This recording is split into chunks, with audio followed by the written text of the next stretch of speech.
Trakuose tęsiasi pasaulio jaunimo iki 23 metų irklavimo čempionatas, kuriame šiandien į Pagodos plaukimo startą dėl ligos nestojo Karolis Sunklodas.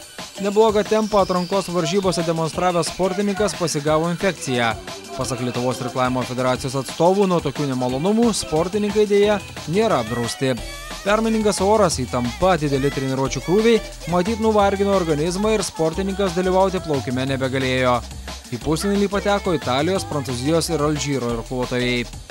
4 sekundžių iki pusfinalio pritrūko Ernestui Žarskiui ir Kęstučiui Juozėnui. Pavienių dviviečių varžybose jie liko 4 vietoje tarp 6 plaukusių duetų, o į pusfinalį pateko Prancūzijos, Graikijos ir Bulgarijos atstovai. Kukliau pasirodė vaikinų porinė dvivietė. Joris Medeišis ir Edmundas Sameto finišavo paskutiniai, o bilietus į pusfinalį pelnė Didžiosios Britanijos ir Danijos irkluotojai. Deja, nė vieno varžovo vienviečių vaikinų ketvirtfinalėje nepavyko aplenkti Vytautui Butkui. Puikiai pradėjęs distanciją, jis vėliau sumažino tempą ir iš kovos dėl medalių buvo priverstas pasitraukti. Jis varžysis C arba D finale.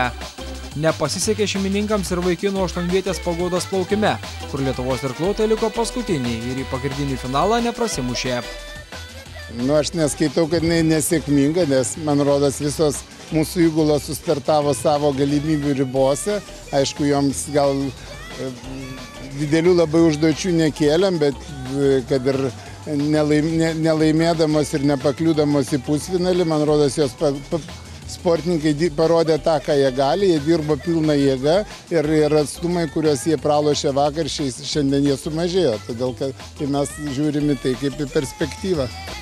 Priminsime, kad tiesioginį kelialapį į pusfinalį pelnė viena didžiausia Lietuvos rinktinės vilčių Milda Valčiukaitė ir Iva Adomavičiūtė. Taip pat Dominykas Enčionis ir Aurimas Adomavičius irklavę porinę dvivietę. Praktiškai taip ir reikėjo tikėtis, nes pagal rezultatus, kuriuos jie rodė, tai jie ir turėjo patekti į pusfinalį.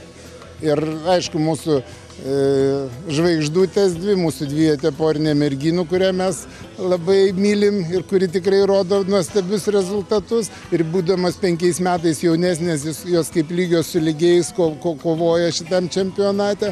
Tai mums labai džiugu ir aišku, džiaugiamės labai vyrų dvivietė porinė, kur kadangi tokia šeimos tradicija, brolis vyrų dvivietei poriniai, aš turiu omeny Adomavičių, o Ieva Adomavičiūtė moterų dvivietei poriniai. Tai toks labai gražus duetas gaunasi.